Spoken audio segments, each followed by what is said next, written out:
Do we already have any clear idea doon sa paano sila nakalabas? I don't know nga if this is something you know, but I'm sure that you've also done your investigation.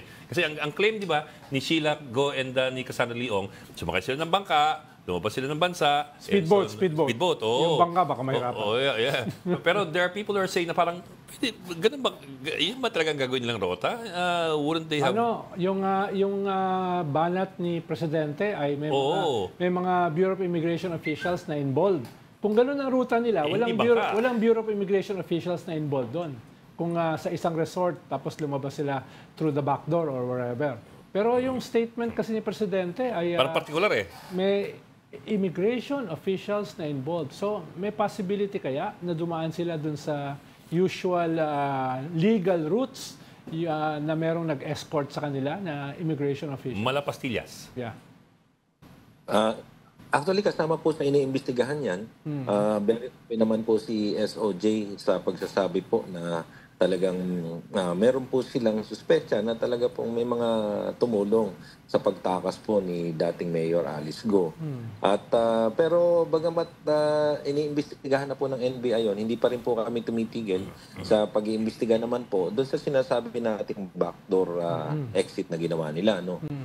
Kasi isa rin ho sa importanteng bagay na isipin natin na marami po tayong mga ports, legal tsaka illegal ports na nagkalat po dito sa buong Pilipinas. Yes. Actually, hindi na nga po natin na-account yung ibang mga private ports na tinatayo na lang basta-basta ng kung sino-sinong mga may pera at may mga malalaking lancha at bangka. Yun kalat ho sa buong Pilipinas yan. Kaya, pero, Opo, tama po. Yeah. Pero Yusek, hindi naman namin didiinan yung ganong klaseng possibility kung hindi nagsalita yung pinakamataas na opisyal ng gobyerno, ang presidente mismo. Ibig sabihin, kung nagsalita siya ng ganon, may batayan siya dahil mapapahiya siya kung hindi totoo yon. So yun yung aming issue na bakit sinabi ng presidente yon? Habang yung lahat sinasabi ay sumakay ng lancha, sumakay ng speedboat, etc. Pero yung presidente mismo nagsabi na immigration officials ang involved. So, it may not be that narrative na dumaan sa speedboat. At saka mukhang may hawak na ebidensya yung presidente. Dahil mahirap magsalita yung presidente kung wala siyang batayan. Opo, tama po yun. Yun nga ho. Kaya ang pinag-aaralan na lang kasi namin, sir, ang tinitignan lang naman namin dito, sir, hindi lang po yung exit ni ni dating Mayor Alice Go, but yung mga ibang kasamahan niya po. Kasi aside po sa kanya, may mga minomonitor po kami ng mga managers, mga top level po ng mga pogos na wala naman pong mga exit dito sa atin sa airport. But ang balita po namin na mga nasa labas na rin. So, yun ho ang dahilan kung bakit tama po yung sinabi po ni Presidente na siguro nga po meron nga pong tao o may ebidensya po na nagsasabing talagang pinalusot po siya ng mga kasama po natin sa gobyerno. But sa amin naman po sa PAOK po, gusto po namin alamin talaga yung iba naman po na mga kasamahan niya kung paano naman po tumakas. Yeah. Halimbawa, Yusek, may bago kami nakuhang impormasyon na fake pala yung entry niya sa Malaysia. Nakausap mismo namin yung mga kaibigan doon na hindi naman pala siya talaga nakapasok doon. Yun. So mga mga latest na mga information. So yung mga dating impormasyon ay... Tama po yun, sir. Yun din mo ang namin kasi...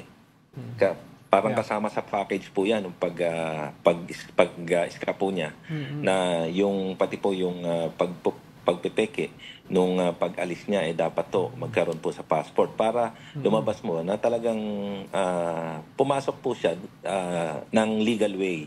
So, para makakalabas din po siya. Kasi kung kulang ho yung pagpasok niya, maku-question po kagad siya, magkakaroon na po kagad siya ng violation ng immigration laws, tsaka yung mas madali po siyang mahuhuli pag wala pong tatak. Yusek, yung Senate investigation ngayon, nabanggit yung role ng mga local government officials, local government units sa operation, mga illegal operations ng POGO. Tinitingnan niyo ba yan? Kasi binanggit din yung pangalan kanina ng mayor ng Sual, Pangasinan. si Dong Kalugay na nililink nga dyan sa mga pogo na yan. Natatandaan ko, nabanggit na rin yung Suwala sa possible exit point actually para kaila Alice Go. Ano po yung masasabi nyo dyan sa isyong yan? Alam niyo po, ma'am, iniimbestigahan po natin yan, especially po yung sa Suwal. Dahil may mga business interest din po dyan yung dating Mayor Alice Go. Actually, may mga parang fish cages siya dyan na marami din po. At may mga lupa rin po siya dyan. So, tinitingnan po natin yan, ano po talaga yung mga connection niya sa Suwal. At yung port, actually dyan sa Suwal, ma'am, tinitingnan namin kung yan ho ay nakarehistro. Kasi yun ho ang nakita namin dito, ma'am, mga sirs. Marami po tayong ports na nakalista po sa listahan natin sa PPA, yung minomonitor po ng maritime. Pero mas marami po yung port natin sa Pilipinas as of now na hindi po nakarehistro. Ito po ay parang tinayo na lang ng may mga sariling beach houses, may mga sariling may beach po sila, may mga beachfront po sila, tapos kontrolado po nila yung lugar dahil they may be powerful in the area or they may be connected sa politics. So nakakapagtayo po sila ng mga ports na maliliit na pwedeng pong gamitin minsan sa human trafficking, pwedeng gamitin din po yan sa drug trafficking, So, smuggling. So, yun ho ang nakakatakot, dahil very porous nga ho, pwedeng itong lugar natin, puro tubig po tayo eh. So, yun ho ang isang problema na nakikita namin. Sino ba yung in charge sa ganyan? Local government, no? Yes, ma'am. Yes, ma'am. Local government, and dapat ipaparehistro po nila yan, whether maliit po yan o malaki sa Philippine Ports Authority po natin. Authority. Para po. Ang problema kasi, napatunayan na sa ating kasaysayan na maraming mga local officials yung involved din sa criminal activities. Pogos, drugs, weteng, smuggling, etc. So, delikado na sila yung may absolute control ng ganyang klaseng mga facilities, ng ganyang klaseng mga opening sabi nga ni Yusek, na isang porous na bansa katulad natin. Kaya inuulit ko yung dati ko pang proposal ng isang super body na hindi lamang nag-iimbestiga, kundi nag-i-implement ng mga batas natin na nagpo-fall in the cracks. No? Dahil lalong-lalala ang kriminalidad dito. Tama po yun. Yun nga ho ang minsan, napapansin naman po natin na yung mga local government po natin na sinasabi nila, kaya sila gumagawa ng mga maliliit na port para po sa kabutihan ng kanilang pangingisda, quality, o ng mga tao. But in some ways po, nagagamit po talaga sa kalokohan eh. And then, lalo na ho yung mga hindi pinaparehistrong mga maliliit na ports, yung mga private ports, nagagamit po talaga sa kalokohan. Pero, Yusek, ang PAOK, ang head ng PAOK is the executive secretary, no? Malacanang yun eh. Apo, ma'am. Pinag-uusapan na ba ngayon kung ano ang pwedeng gawin para ma-plug yung yan? That's a loophole in our regulations. Pinag-uusapan na ba kung anong pwedeng gawin na to monitor closely these small ports, mga informal ports?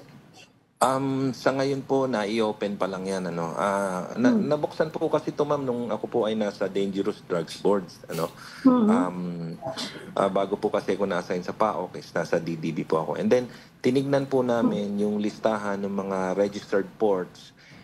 Tapos doon sa actual na mga ports dito po sa atin, napakalayo po ang numero.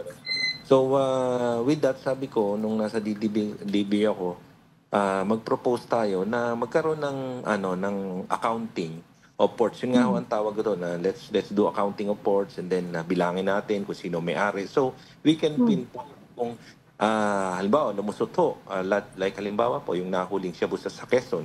Sino-sino ba yung mga may ports dyan sa Quezon?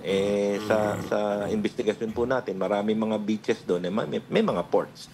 So, sino ba pananagutin natin doon?